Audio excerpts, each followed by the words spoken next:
Bonjour Frédéric, Hello, comment tu vas? ça va, Mmh. médecin.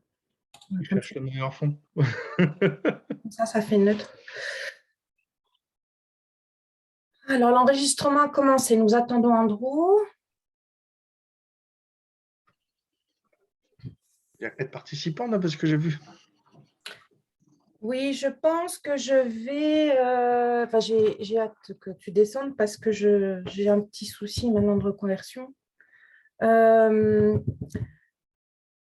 comment, j'espère qu'il va pouvoir venir Andrew parce qu'il m'a demandé comment il devait faire. Ça enregistre, alors fais attention à ce que tu dis. Oui, oh, tu sais, C'est toi qui vois, je te le dis. oh, tu sais maintenant. Non, faut pas réagir comme ça.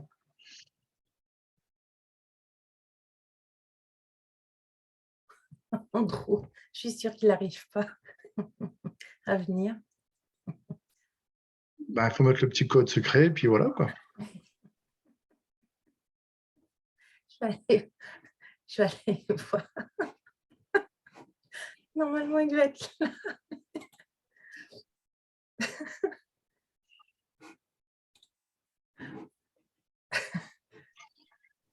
Est-ce qu'Andrew est là?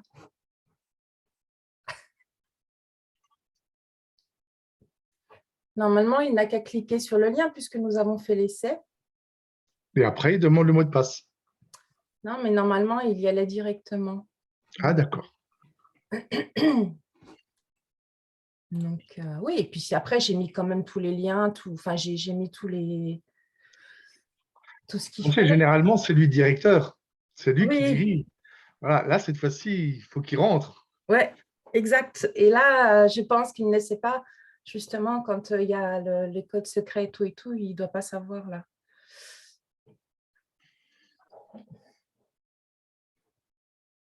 Ça va, t'as bien dormi? Non. D'accord. Ça va, il fait beau chez toi? Oui, ben là, ouais, ouais. Et puis, ce matin, j'entends zi, zi, zi, zi. Qu'est-ce qui se passe?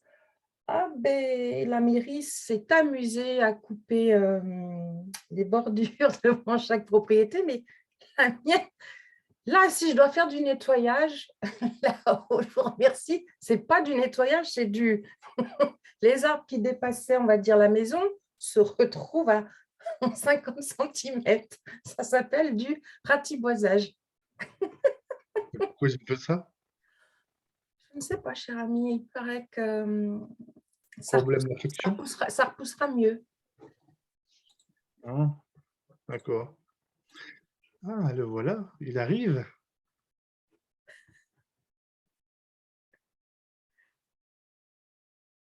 Ah, non, il veut pas. Il se cache. Il coupe le micro même. Il n'est pas prêt. Bonjour Andrew.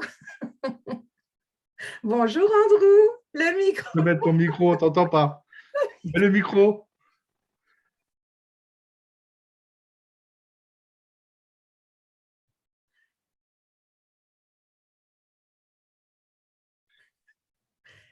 Coucou Bon, Andrew. ça y est, on y arrive. On n'a pas l'habitude Bonjour hein, d'être un Frédéric, visiteur. bonjour Christelle. Bonjour Andrew. Voilà, je règle un peu mon partage d'écran. Ça va bien? Bien, bien, et toi? T'as Je eu finis quelques, de boire, de siroter mon petit café du matin. t'as eu quelques émotions? Pardon, non, moi et l'informatique. Parle-moi des lois cosmiques, il n'y a aucun problème.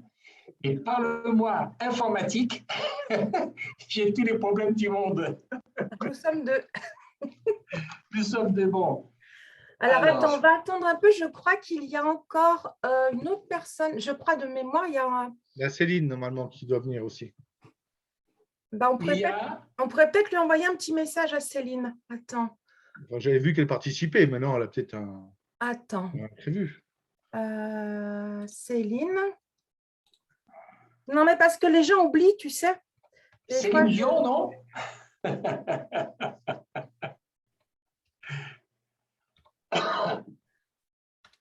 Les gens oublient, puis surtout les gens travaillent à cette heure-ci.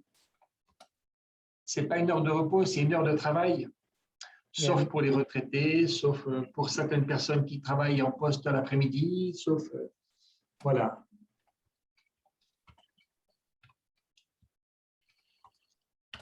Voilà. Alors, qu'est-ce qui s'est passé? Voilà. Bon, quoi de neuf? Quel temps fait-il là-bas chez vous? Alors, chez moi, dans le nord-est, ciel bleu et bien couvert quand même par des gros nuages. Oui. Donc, assez clair, un peu de vent. Eh bien, chez moi, en Espagne, j'ai les montagnes, voilà, on voit leur vagues de froid et qui descendent par des courants d'air très importants, qu'on appelle tramontane. Voilà, Le temps on de n'a pas montagne. un temps extraordinaire, il fait un peu froid, bon, c'est un peu la saison, c'est normal, les premières neiges au-dessus de 2500 mètres, donc ça va, ça va. C'est l'automne qui approche progressivement après cet été assez chaud. On ne va pas râler tout le temps, trop chaud l'été, trop froid l'hiver, qu'est-ce qu'on veut? Je voudrais avoir du 20, 22 degrés toute l'année, être bien. Non, Donc, il n'y a pas de problème. si les personnes arrivent, de toute façon, je pourrai les admettre. Est-ce que tu es D'accord, prêt ok. pour que nous commencions notre conversation sur le Parfait. thème que tu as choisi? D'accord, ok. Bon, on commence un petit peu? Oui, c'est enregistré depuis les débuts, On donc il n'y a pas de commence problème. totalement, ok. Et alors, bonjour à ceux qui vont venir en cours de route. On va donc discuter aujourd'hui on va parler des soins que l'on fait aux humains et des soins que l'on fait aux animaux. Et pour ça, il y a un préambule qu'il faut que j'explique pour que tout le monde comprenne, parce que je ne peux pas lancer une conclusion sans expliquer le pourquoi au départ initialement. Il faut savoir que la Terre, j'ai toujours dit, et d'autres l'ont dit avant moi, d'autres diront après moi, la Terre est une très grande école. Et lorsque la Terre est investie par des élèves, il y a donc des vagues de vie qui viennent successivement s'installer sur Terre. Ces vagues de vie donc vont arriver et donc vont se positionner dans le plan minéral, ressentir les chocs, les coups, ressentir tout ça. Il faut que l'éveil soit progressif, un petit peu comme un enfant qui vient de naître. Eh bien, l'enfant qui vient de naître, on le prend, on le dorlote, on le berce, on le câline, on lui donne le biberon, on le lange, on le change. Il y a tout un tas de choses qu'il ne peut pas faire lui-même parce qu'il faut qu'il s'éveille progressivement à la vie. Hermès Trismégistes disait ce qui est en haut est comme ce qui est en bas. Donc, qu'est-ce qui est en bas et on va comprendre ce qu'il se passe en haut. Il y a donc, l'enfant vient de naître, on le lange, on le change, il s'éveille, il commence à ouvrir les yeux, à voir papa, maman, entendre des bruits, voir des nouveaux visages, les frères, les sœurs, la famille, les grands-parents. Et puis, progressivement, il va prendre conscience, mais très progressivement, que tout ça fait partie de son environnement. Et puis, quelques mois après, il va grandir, il va commencer à se tenir d'eux assis parce qu'il voudra faire comme papa et maman, il aura envie de marcher, donc il va y aller au bout de 9 mois, 10 mois, 12 mois, 13 mois, ça dépend la conscience de chaque enfant. Et puis après, il va commencer à faire ses premiers pas, il va tomber, il va se relever, il va apprendre à manger, non pas avec une fourchette, mais avec les mains au début, on va le laisser faire, c'est pour ça qu'on lui met un grand bavoir. Et puis progressivement, il va grandir, grandir, grandir. Et puis vient le temps où soit on le met à la crèche, soit on le place à la maternelle parce que maintenant il connaît sa famille, il commence à parler, à dire le principal, et donc on va lui apprendre à tenir un crayon, à faire des dessins. Et lorsque la classe de maternelle est terminée au terme de l'année, il va passer en cours préparatoire. Donc là, il va se préparer à l'éducation scolaire. On va commencer à lui apprendre les lettres, etc. Je passe sur le sujet. Et puis après, on va lui apprendre, il va passer un cours élémentaire. Le cours élémentaire, c'est pour lui apprendre les premiers éléments. Et puis après, cours moyen. Après, il passera en secondaire, etc. Donc, ce qui veut dire qu'il y a toute une éducation qui se fait tranquillement, tranquillement, tranquillement, au fur et à mesure que la conscience grandira. Donc, dans nos vagues de vie qui vont arriver sur Terre, il y a d'abord donc le plan minéral qui va commencer à s'éveiller, une conscience encore très endormie, une conscience qui est dans le coma, un sommeil comateux. Et là, il va y avoir des chocs, il va y avoir des valeurs de résonance qui vont arriver. Et le minéral, progressivement, mais au bout de quelques millions d'années, va rentrer dans le plan végétal. Et par le plan végétal, il va s'éveiller à la vie végétale. Et puis apprendre à bouger avec le vent, mais le végétal ne bouge pas par lui-même. S'il n'y a pas de courant d'air pour lui montrer que le mouvement existe, comme papa et maman prennent l'enfant pour le guider par la main et l'emmener, le végétal ne le saura pas. Il commence donc à s'éveiller un peu plus, et déjà il commence à avoir une petite conscience, mais voilà.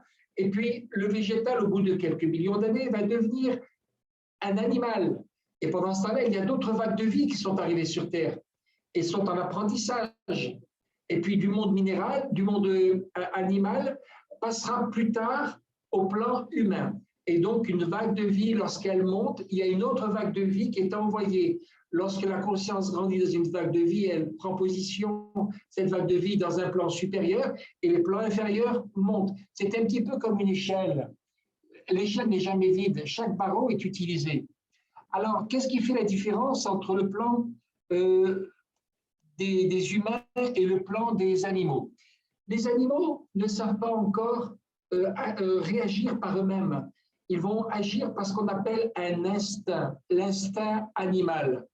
Mais pour les faire mouvoir, pour les faire bouger, pour les faire avancer, ils vont agir par réflexe qu'ils vont recevoir d'entités supérieures que l'on appelle des esprits groupes, alors que l'humain, lui, possède déjà toute sa conscience, une conscience en plein éveil puisqu'il a reçu le mental, le germe du plan mental qui l'a fait évoluer et qui lui permet de comprendre, de s'indépendantiser à un moment donné de son évolution, depuis la période Atlante, je passe.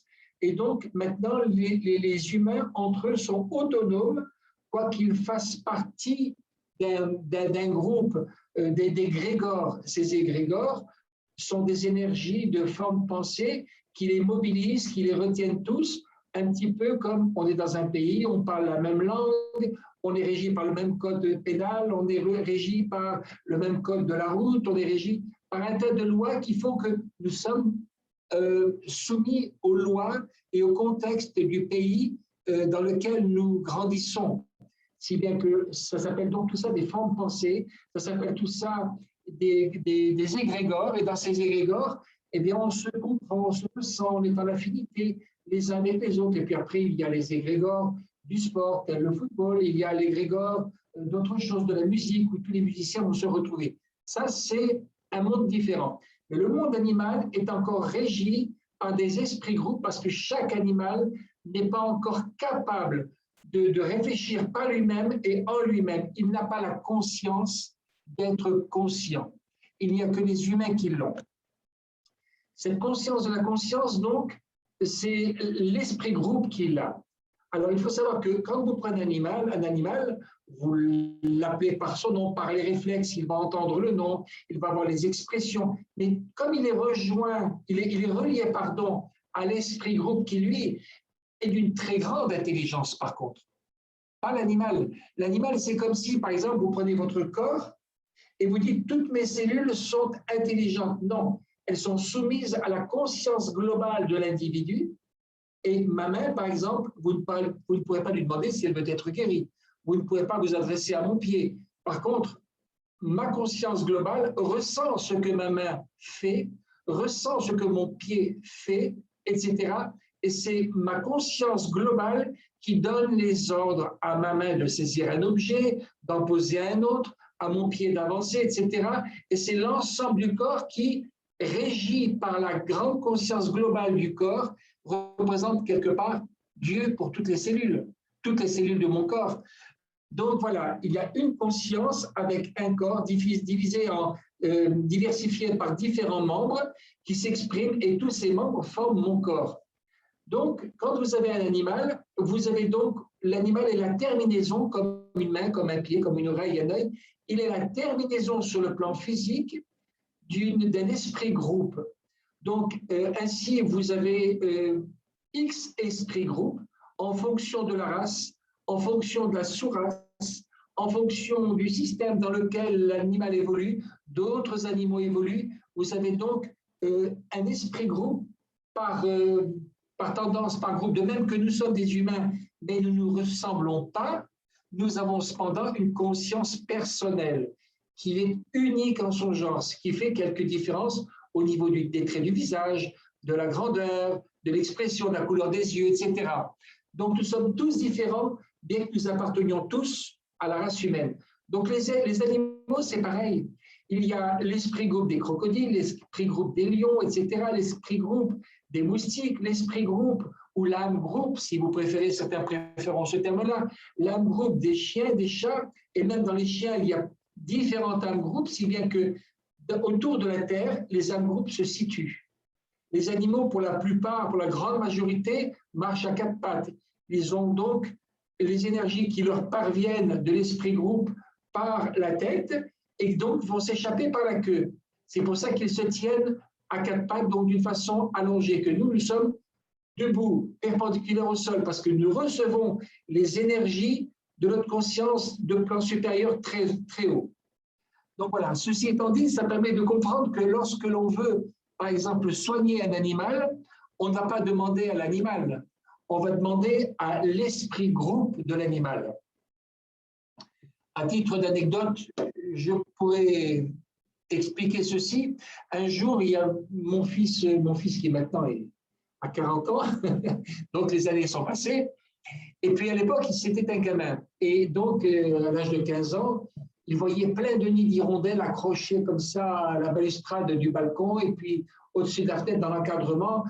Papa, j'en ai marre, tous les ans, au printemps, les hirondelles arrivent, font leur nid, pondent les œufs, et puis moi, j'ai plein d'excréments d'hirondelles qui tombent et il faut nettoyer. Donc, il commençait à casser les nids. Je dis, oh, ne fais pas ça. Laisse les nids tranquilles, ils ne t'ont rien fait, les nids. Et ne va pas donc chasser les hirondelles comme ça. Laisse-moi faire, et les hirondelles, tu n'en auras plus. Comment tu vas faire? Je dis, ça, c'est mon problème. Et donc, je me suis adressé à l'âme groupe des hirondelles.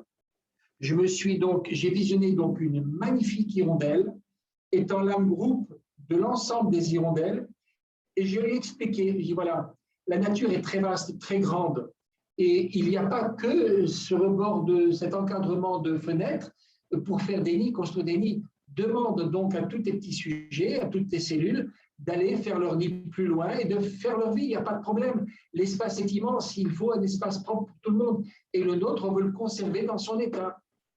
Je te remercie infiniment parce que tu vas faire le travail. Et puis, un mois se passe, 1 mois et demi, et moi je souriais, puis un jour j'ai demandé à mon fils, mais tu as été dérangé par toutes les hirondelles depuis le temps? Ah ben non, il n'y a plus rien, c'est fini. Je dis, ben voilà, elles ont été faire leur nid ailleurs, elles ont pondu ailleurs, elles ont fait leur nid ailleurs. Chacun est chez soi et tout le monde est content. Donc, pas besoin de casser pour autant les nids, simplement s'adresser à l'âme groupe, à l'esprit groupe. Donc, lorsque vous avez un animal malade, je vais prendre un parallèle aux humains parce que c'est très intéressant. Ça va permettre de comprendre certaines choses. Lorsque un être humain est malade et demande un soin à un thérapeute énergéticien, est-ce que le thérapeute va tout de suite commencer à travailler, envoyer des énergies pour guérir la maladie? Non. Si des thérapeutes le font, c'est pas bon, c'est pas sain. Pourquoi? La maladie est venue pour la simple et bonne raison, c'est que des problèmes se sont instaurés dans le plan émotionnel et donc plus haut dans le plan mental, sont descendus et se sont cristallisés dans le plan physique. Donc, à partir de là, il y a des problèmes qui se manifestent qui veulent dire, attention, comme certains ont su le dire, le mal a dit. Donc, la maladie nous déclare qu'il y a des problèmes plus hauts, qu'il faut régler plus haut pour qu'en bas, dans le corps, les problèmes soient réglés. Si les énergies sont bien en phase, bien claires, bien là où elles doivent être, en harmonie totale, dans une paix totale, il ne peut pas y avoir de déficience au niveau du corps physique. Ce n'est pas possible parce que le corps physique est la terminaison logique des plans causal, mental, émotionnel et donc éthérique, puisqu'il faut un lien entre l'émotionnel et le mental, et c'est l'éthérique. Donc, en soignant le haut, on va soigner le bas, sauf s'il y a grande urgence. On ne va pas laisser le corps souffrir et puis partir. Donc, on soigne le corps, mais en parallèle, le thérapeute doit soigner aussi l'esprit. Ce qui veut dire que, et j'y arrive, lorsque l'on soigne quelqu'un qui a besoin d'être soigné dans ses énergies, afin que son corps puisse se rétablir, il y a des fois des choses qui ne s'opèrent pas. On dit oui, ce thérapeute, c'est un mauvais thérapeute, il ne m'a pas soigné, il ne m'a pas guéri, il aurait dû, pourtant j'ai payé, etc., etc. Parce que le thérapeute a oublié de dire qu'aucune guérison, aucun soin ne peut se réaliser sans l'acceptation des seigneurs du karma. Pourquoi?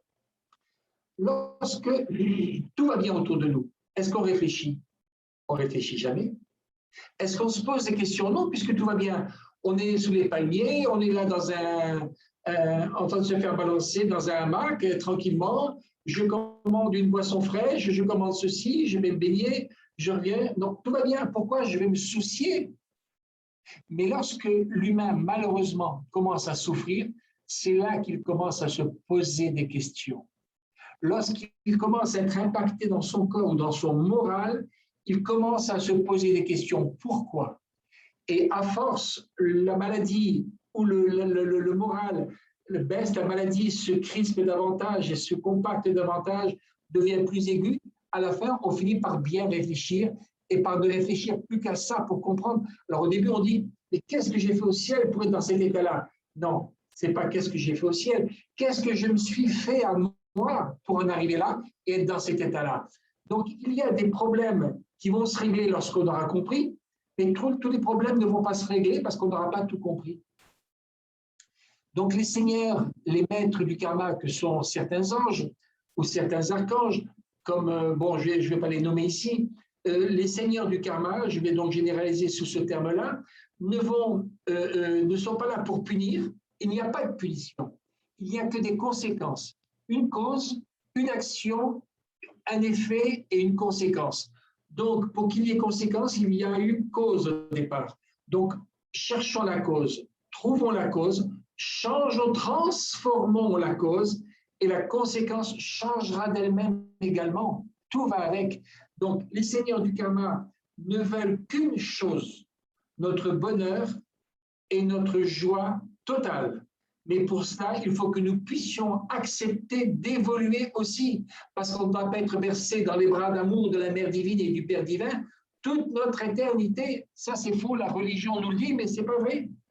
Il faut que l'on grandisse, que l'on soit responsable et que l'on travaille dans le bon sens. Donc, à partir de là, les choses se règlent, et quand elles se règlent là-haut, eh bien, elles se règlent en bas. Donc, ça, c'est pour vous dire un petit peu ce qui se passe entre les humains, les seigneurs du karma.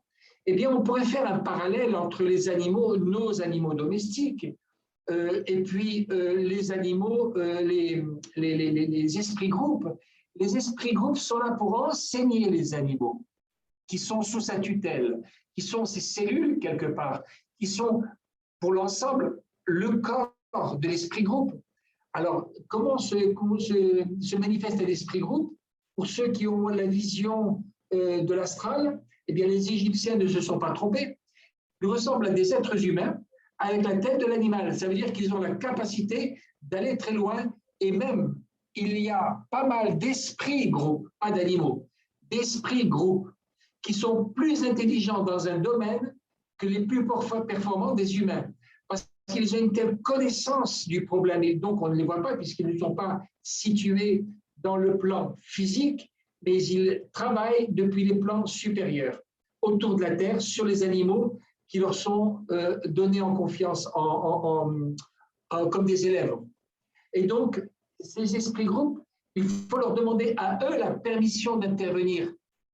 Si nous intervenons sur un animal sans demander la permission à l'esprit groupe, comme on demande, nous, les humains, au Seigneur du karma, eh bien, l'esprit groupe qui a déjà défini des missions, certaines missions à certains animaux pour grandir dans la connaissance, puis faire grandir les animaux lorsque les animaux sont rappelés à lui, pour les faire revenir, eh bien donc, il va donc les conduire d'une certaine façon, X, Y ou Z, et toute les informations que chaque animal aura captées durant son existence remontera jusqu'à l'esprit groupe qui va gérer l'ensemble de ces connaissances. C'est pour ça que certains esprits groupes sont très, très intelligents, parce qu'ils sont là depuis très longtemps. Et les animaux qui ont évolué par lui et avec lui vont retrouver une dynamique en fonction de ce que l'esprit groupe désirera organiser lors de la prochaine incarnation des animaux. Alors, il est évident que les animaux qui sont dits domestiques, c'est-à-dire qui sont au contact de l'homme, les chiens, les chats, etc., vont évoluer beaucoup plus vite que les animaux dits animaux sauvages de la savane. Pourquoi?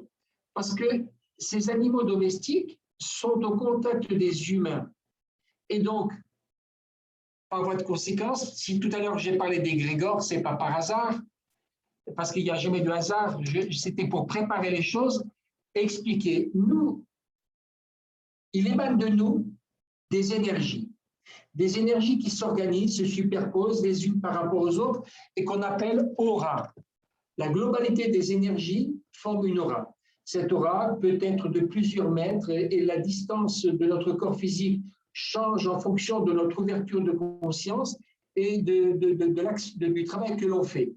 Et donc, lorsqu'on monte dans un train, lorsqu'on monte dans une voiture, lorsqu'on passe dans la rue, dans l'hypermarché, lorsque les membres de notre famille reviennent, ils ont aussi leur aura. Et leurs affinités, eh bien, par le truchement des auras, vont se mélanger à notre aura. Les informations vont nous revenir.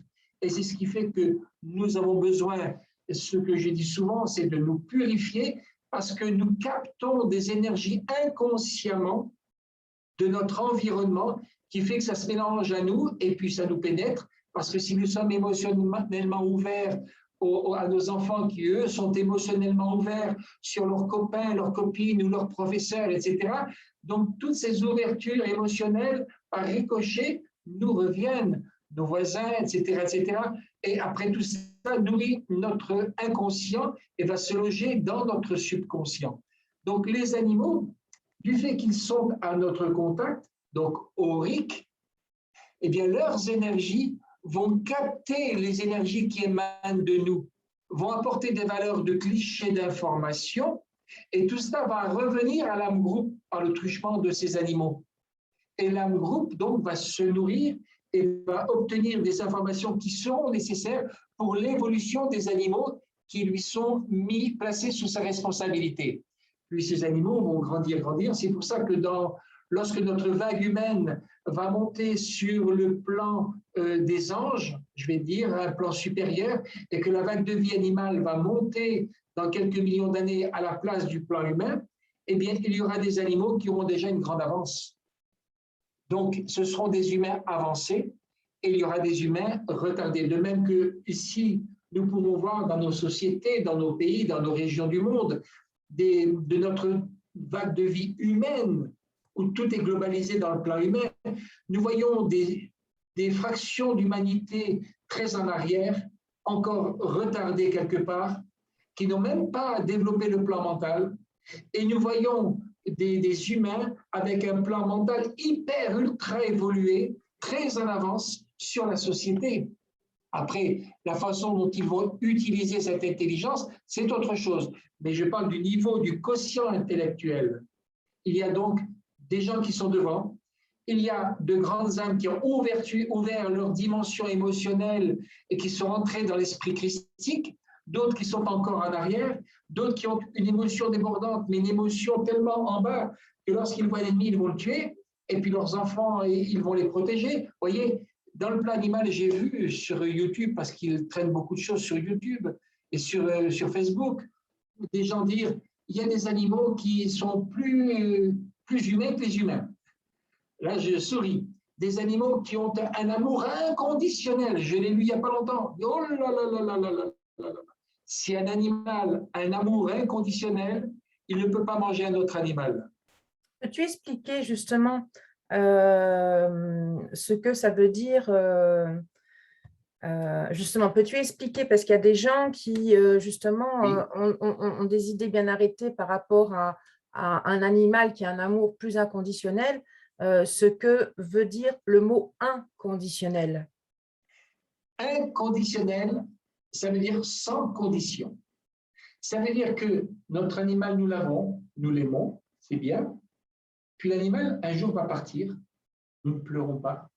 Nous avons fait notre travail. Nous l'avons fait grandir, non pas pour nous-mêmes, par égoïsme, parce que les gens confondent beaucoup l'amour inconditionnel avec l'amour égoïste. Dire, je veux, c'est à moi, j'aime, je garde, je dorlote, je cherche, je prends. Puis l'animal, on fait même dormir dans le lit. Et puis il ne nous quittera pas. L'animal n'est pas éternel, pas plus que nous. Et puis les jours, il s'en va, on pleure les larmes, on fait presque un enterrement. Moi, j'ai connu deux gamins, pour vous citer, pour faire venir le sourire, voilà, qui un jour, leur maman m'expliqua qu'ils avaient un poisson rouge. Le poisson rouge est mort, alors ils ont fait un trou. Ils l'ont mis dans le sol, ils ont enterré le poisson rouge, ils ont chanté la Marseillaise à leurs enfants de la patrie pour le poisson rouge. Bon, c'est des gamins, ils avaient 5 ans, 7 ans, ok, pas de problème. Et pour vous dire, l'attention que l'on porte à l'animal, c'est une chose.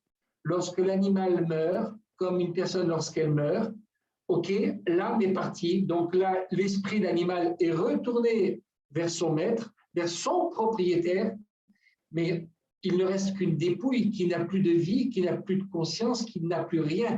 Une dépouille qui a servi en tant que valeur pour se mouvoir dans le plan physique, et c'est tout. Si quand vous recevez une lettre dans votre boîte aux lettres, vous ouvrez, vous tirez, un mot d'amour avec un joli cœur, je garde la lettre sur mon cœur, mais l'enveloppe, vous la jetez. Ne dites pas que vous conservez l'enveloppe, vous la jetez, vous gardez la lettre par contre. La lettre, c'est l'esprit. La lettre, c'est l'essence de la vie qui s'est manifestée. Et quand on aime inconditionnellement, c'est-à-dire qu'on aime sans condition, c'est-à-dire que l'âme soit là, ou que la personne soit là, que l'animal soit là, ou que l'objet soit là, ou ne soit plus là, c'est pareil. On est heureux d'avoir délivré quelque chose. Et lorsque on marque sur les tombes, bon là je change un peu de sujet pour répondre à ta question qui est tellement vaste, Christelle, regret éternel, ça veut dire qu'on n'a pas fait ce qu'il fallait faire de notre vivant et que maintenant on le regrette. Oui, Si parce j'avais que su, ne pas confondre l'amour conditionnel et l'amour inconditionnel, d'où l'importance des mots, le choix des mots par rapport à toute l'énergie qui entoure les mots. C'est tu as pour ça raison. que quand l'on dit un animal a un amour plus inconditionnel qu'un humain, c'est pour ça que je te demande de donner la définition, la cause et l'importance de ce mot, parce que c'est comme on pourrait dire mon chien a un amour divin. Non, chaque mot a son importance dans chaque niveau de conscience et d'énergie. Regarde par exemple le chat. Là, j'ai ramené la mimine de l'entrepôt voilà, pour la semaine puisque j'ai mon gamin avec moi. Donc, elle est là, elle me fait des ronds, des câlins, elle me regarde, elle n'en peut plus, elle est là, elle se met sur le dos pour que je lui fasse un crouche-crouche sur le ventre. Elle se met sa tête dans ma main. Lorsqu'elle voit un oiseau, une souris, là, elle n'a pas d'amour inconditionnel. Elle va chasser l'oiseau, elle l'attrape, elle le mange, ou elle joue avec la souris, elle la tue, et puis elle la laisse tranquille, et puis c'est fini, puisque la souris ne bouge plus. C'est pas ça. L'amour inconditionnel, c'est le respect pour toutes les conditions. Le Christ disait, aimez vos ennemis comme vous-même. Est-ce qu'on est capable vraiment d'aimer nos ennemis comme nous-mêmes? Est-ce qu'on est capable de bénir ceux qui nous persécutent, qui nous font du mal? Avec beaucoup On a de temps. du chemin à faire. C'est nous qui avons la conscience d'être conscients que l'animal n'a pas. Il est là, il est engagé, il donne, il est là, il est dans l'affection profonde de la main qu'il nourrit, de la main qu'il caresse. Donc, il est heureux, il est bien. Et puis, dans sa prochaine incarnation, il sera auprès de quelqu'un d'autre et il aura la même affection, la même gentillesse, quelle que soit la personne qui va le recevoir durant ces incarnations d'animal. Eh bien, nous qui sommes dans l'amour, quelle est la valeur de notre amour? Est-il inconditionnel ou est-il conditionnel? Quand il y a condition, il y a intérêt personnel. C'est pour ça que je dis souvent que l'amour, c'est un immense building En bas, il y a les premiers étages.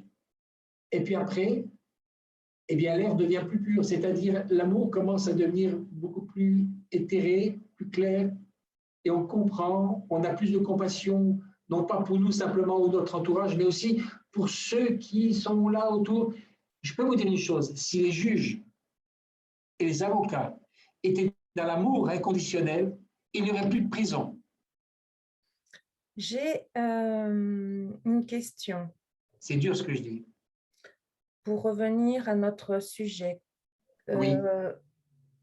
Comment les thérapeutes ou comment les personnes qui veulent faire ou qui font des soins humains et animaliers doivent d'abord commencer le soin? Quelles phrases doivent-ils dire avant de commencer un soin? Elle soit pour les humains Oui, ou différencier les un animaux. soin humain et un soin animalier, mais non pas les deux en Voilà. même temps. Quelle est Alors, l'importance de cette phrase que tu nous conseillerais de dire pour les personnes qui font des soins et ne pas les faire n'importe comment? oui. Alors, cette phrase, voilà, je vais m'arrêter qu'à cette phrase et non pas aux méthodologies, parce que les méthodologies, il y a plusieurs chemins qui Non, vont à Rome et donc plusieurs façons de soigner pour arriver à un résultat. Donc, pour moi, lorsque je fais un soin, lorsque quelqu'un me demande un soin, toujours, toujours, toujours, je dis à la personne au préalable, ce soin réussira tout ou partie, ou peut-être pas. ah, oui, Tout dépend de l'acceptation des seigneurs du karma et des seigneurs de la destinée. Parce qu'ils sont deux, et les seigneurs du karma et les seigneurs de la destinée. Quand on s'est retiré, par exemple, d'un chemin de vie qui a été tout tracé avant la naissance, ça on peut le savoir par notre thème astral. Et ça c'est facile. Les astrologues, il y a des pointures en la matière. Eh bien, si vous en voulez un, je pourrais vous en donner une astrologue, c'est une amie de 20 ans, j'ai confiance en elle, et elle dit que des choses intéressantes. Et donc, il faut donc dire ça à la personne pour lui dire, voilà, si tout ne réussit pas, c'est pas parce que je ne suis pas compétent ou je suis compétent, c'est parce qu'il y a peut-être des aspects de votre vie qui doivent être, que vous devez conserver pour vous permettre de réfléchir à la réalité des valeurs que vous n'avez pas encore négociées pour pouvoir aboutir au soin total et obtenir la guérison totale. Et puis après, je demande dans mon âme et conscience, avec toute ma conscience, je m'adresse au Seigneur du karma et je dis, Seigneur du karma, je vais réaliser un soin pour telle personne, mais je ne peux réaliser ce soin que sous votre observation, sous votre consentement, sous votre agrément, voilà, que vous puissiez agréer tout ou partie, parce que la seule chose qui est visée au travers de ce soin, c'est l'évolution de la personne. Seigneur de la destinée, je vous demande maintenant de venir éclairer la conscience maintenant, demain, après-demain, voilà, ou dans les jours qui suivent, parce que les choses ne viennent pas toujours en une seule fois, d'un seul coup, de venir éclairer la personne sur les aspects de cette destinée qui auraient pu être déviés et qui doivent être remis en place pour que la personne puisse trouver le chemin de la guérison. Donc, je fais appel au Seigneur du karma et je fais appel au Seigneur de la destinée. Les uns pour guider la personne et les autres, les premiers pour ne laisser que ce qui est nécessaire parce que je n'ai pas envie de récupérer une partie du karma sur moi. Je ne suis pas là pour ça. Mais c'est la personne qui doit comprendre. Et puis après, les seigneurs de la destinée pour reguider la personne sur le chemin qui doit être le sien. Pas le droit chemin, comme certaines personnes disent, non, sur le chemin qui doit être le leur pour arriver dans la révolution et reprendre la révolution. Parce qu'on n'a pas tous le même chemin. Regardez différents thèmes astraux, vous verrez, il n'y a aucun thème astral qui ressemble à un autre thème astral. En quelque sorte, je dirais que le thème astral, c'est l'empreinte digitale de l'incarnation. Voilà pourquoi aucun ne ressemble à personne. Même deux jumeaux qui naissent, il y en a toujours un qui naît avant, l'autre qui naît après. Il y a toujours une petite différence de quelques secondes d'angle. Et pour les animaux? Pour les animaux maintenant, avant de soigner un animal, bon, je regarde ce qui se passe. Alors voilà, très bonne question parce que ça m'a permis de comprendre une autre chose, pas de la comprendre, mais de la faire revenir dans ma tête. C'est que les animaux, très souvent, sont malades parce que leurs propriétaires sont malades. Comme ils absorbent tout ce que le propriétaire fait énergétiquement, donc si l'animal est malade, souvent il y a une raison du fait que les animaux ont pompé les énergies pas saines du propriétaire et qui ont créé des cancers, des ceci, des cela, et les animaux récupèrent sur eux. Donc, avant de soigner l'animal, il faut soigner le propriétaire pour le rétablir, parce que l'animal pompera tout le temps, tout le temps, tout le temps, tout le temps. Et oui, puisque mon propriétaire, c'est Dieu, c'est déesse, c'est tout pour moi, c'est par lui que je vis, et il est en relation avec l'esprit groupe. Et donc, forcément, il y a un lien du propriétaire de l'animal jusqu'à l'âme groupe et passe par l'animal, et l'animal, eh bien, va subir les parasitages. Donc, maintenant, si je veux faire un soin à l'animal, je vais donc m'adresser d'abord à l'âme groupe, à l'esprit groupe. Par exemple, si je devais soigner un chat, je m'adresse à l'esprit groupe du chat, dont le chat est une valeur physique, comme la main, comme le pied, comme l'oreille, l'œil. Et je lui dis, voilà, s'il est possible de soigner l'animal, que je puisse le faire. S'il n'est pas possible, parce que l'animal a une mission sur Terre qui doit être accomplie pour apporter des informations à la fin de sa vie, alors qu'il en soit fait comme cela te convient. Parce qu'il y a des guérisons d'animaux qui ne sont pas nécessaires et qui ne doivent pas être faites, parce qu'on parasite l'esprit groupe.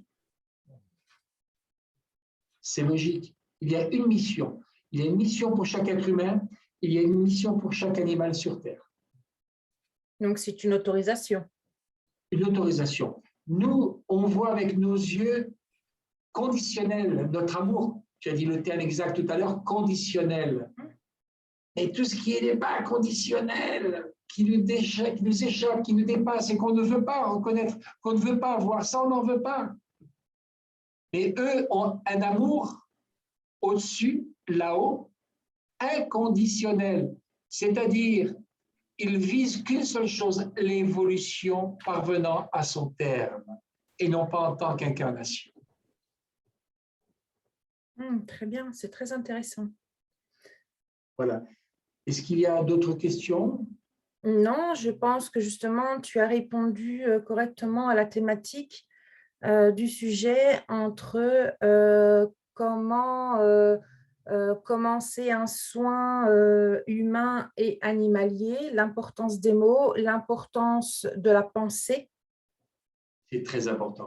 Et surtout, effectivement, quand tu as dit le mal a dit ou la maladie, à la base, toujours Oui. passer par la pensée PEN afin de penser PAN par la suite, mais cela ne nous appartient pas, appartient bien entendu à la personne qui souhaite accepter le soin. Quant au chien, effectivement, la pensée, je dirais plutôt que c'est un animal, c'est Pavlov. Il répète Il à respecte des heures l'évolution pour laquelle précises. il est venu. Tout à fait. D'ailleurs, on le voit bien lors de la gamelle, lors de ci, lors de là. Enfin, c'est Pavlov. Ce sont ni plus ni moins des répétitions. Voilà. Et l'animal est ni plus ni moins que la terminaison physique de l'esprit groupe. Tout à fait. Ça, il faut le comprendre et l'admettre. Non, et la seule chose qu'on doit viser dans l'amour conditionnel et inconditionnel que tu as soulevé tout à l'heure avec juste raison, c'est qu'on ne doit pas tenir compte de notre condition qui est une valeur fermée. Mais l'inconditionnel, c'est-à-dire qu'on fait exploser cette bulle et on voit l'évolution mener à son terme. D'ailleurs, quand Jésus disait dans les textes sacrés « Nul ne va au Père que par moi », quand il parle, je vais juste parler de Séphiroth de l'arbre de la vie, Le premier logos, c'est le Père, Keter. Il y a le Christ, qui est donc le deuxième logos, et le Saint-Esprit, qui est l'intelligence. Donc, l'amour et l'intelligence. Pour accéder à l'amour total, il faut réaliser une chose que peu ont compris, malheureusement, de nos jours. Il faut passer par une compréhension, une intelligence, des expériences qui nous ont conduit à la sagesse, une sagesse totale. Parce que l'amour est proportionnel à notre sagesse. Puisque pour aller de la troisième séphira, du troisième logos, il faut passer par le deuxième logos pour enfin arriver au premier logos. Et nous, on est le quatrième logos. Est-ce que Frédéric, tu as une question à poser par rapport au sujet d'aujourd'hui? Non, je pense qu'Andrew a développé relativement bien toutes les facettes du sujet. Non, Tout te pour ma part, semble correct pour voilà, toi? pour ma part, j'ai mes réponses aux questions que je pouvais me poser. Merci. Après, je ne suis pas un soignant ou un thérapeute, donc je n'ai pas non plus cette ouverture ou quoi que ce soit de personnes qui pratiquent. Voilà. Donc, un autre thérapeute pourrait peut-être poser des questions qui ne me viennent pas à moi, parce que lui le vit. Une autre chose que j'ai oublié de dire, parce qu'il y a tellement de choses à dire, lorsque vous allez dans un... Parce que tout ce qui est en bas est comme ce qui est en haut, Hermès Trismégiste disait, et ça, c'est un point d'appui pour moi. Toute ma vie, ça a été ça. Donc, comment voir ce qui se passe en haut? Eh bien, regardons ce qui est en bas. Est-ce qu'on voit dans la salle d'attente d'un médecin des gens venir avec le chat, le poisson rouge, la tortue, le lapin, l'épervier, parce qu'ils sont malades, et puis nous aussi on est malades, et puis en même temps on fait vacciner les enfants, puisque c'est l'heure du vaccin? Non, les médecins sont faits pour les êtres humains, et il y a les vétérinaires pour le plan animal, parce que sur le plan physique, il n'y a pas les mêmes valeurs entre un humain et un animal. C'est deux valeurs différentes. Et le vétérinaire ne pourra pas soigner un humain parce qu'il n'est pas compétent en la matière. Demain, vous avez des gens qui vont soigner aussi bien magnétiser des humains qu'ils vont magnétiser des animaux sans même avoir une grande connaissance. L'important, c'est de magnétiser, voilà. Et non, ce n'est pas ça le travail. Un médecin de l'âme, un médecin énergétique, et là j'appelle un médecin énergétique, ne peut soigner que les uns ou que les autres. Et s'il peut faire les deux parce qu'il a de très grandes compétences, il a étudié tant un domaine que l'autre domaine, alors il doit avoir deux salles d'attente, entre parenthèses, c'est-à-dire une semaine, il ne va recevoir que les humains, travailler avec les plans parce qu'il a la sagesse et la compréhension de tout ce qui concerne le plan énergétique des humains, et puis la semaine suivante, il va donc revêtir son habit de vétérinaire, il va travailler qu'avec les animaux et les âmes groupes, et les esprits groupes, etc., etc. Voilà, il sépare les deux choses, mais on ne mélange pas les deux choses. Très bien. Parce que si physiquement les humains sont différents des animaux, c'est que spirituellement, puisque l'âme construit le corps en fonction de ce qu'elle est, spirituellement, les humains sont différents des animaux. Et ça, on peut l'entendre. Tout à fait. Un sujet très intéressant sur justement les raisons fondamentales et la thématique des soins collectifs humains-animaux. Donc, je pense que tu as donné plein de réponses, aussi Moi, j'ai noté la façon où je vais m'adresser maintenant lorsque je ferai des soins humains et animaux, parce que je fais les deux, mais je séparais déjà les deux, mais là, je trouve que c'est encore plus logique. Plus on est précis, plus c'est efficace. Voilà. Et merci de nous avoir accordé ce moment d'échange. De rien. On C'est se moi donne qui vous remercie d'avoir été là. On se donne rendez-vous dans 15 jours Avec grand plaisir. pour un autre sujet. Et puis, il y aura… Lequel? Je Moi, c'est l'inspiration qui fonctionne. te remercie beaucoup, Andrew, pour cet échange. Et allez, j'embrasse tout le monde. à bientôt. Et à bientôt. Au revoir, Andrew. Au revoir, Frédéric.